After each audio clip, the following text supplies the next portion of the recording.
written and expressed their willingness to give you a home for the foreseeable future. You should be grateful for such an opportunity." "But, Papa," implored Marina, falling to her knees, "I do not understand why I cannot stay here with you. Surely you will need me more than ever now that Mamma is no longer with us." Sir Henry's expression darkened, and Marina realized that she had taken one step too far. If there was one thing her father hated above all else, it was to be challenged once he had made up his mind. His fierce temper was not something she enjoyed provoking. "Daughter, do you dare to question my wisdom?" he fumed, his words heavy with threat. Although he had never laid a finger on Marina, she had grown more and more frightened of him and his unpredictable moods during these past few weeks.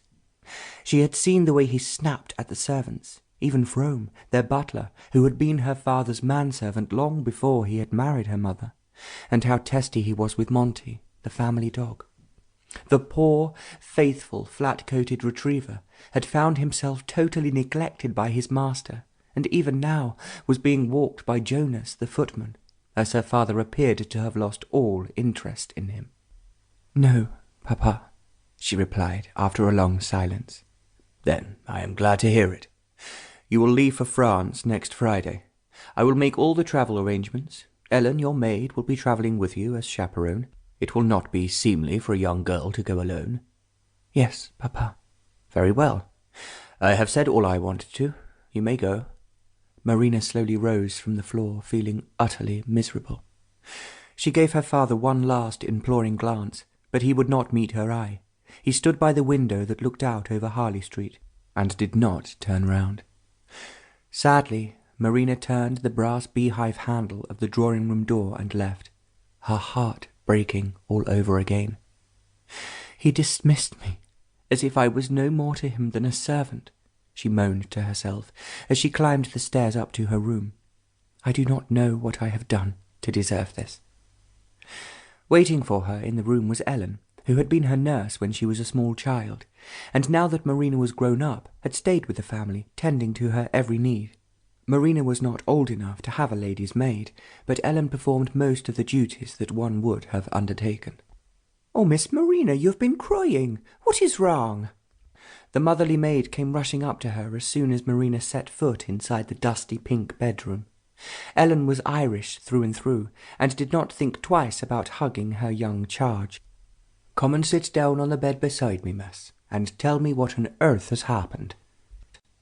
"Oh, Ellen," cried Marina, bursting into tears again, "Papa has abandoned me."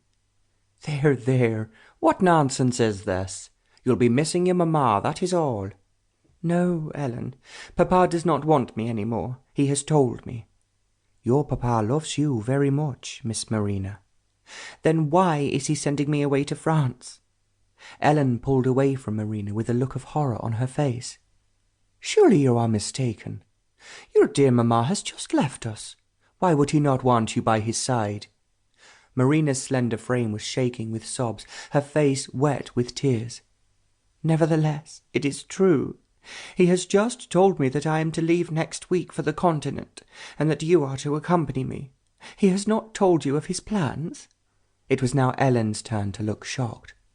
"No, he has not, Miss Marina." "I do not think that Papa can love me any more, Ellen," whispered Marina, her voice choking with emotion.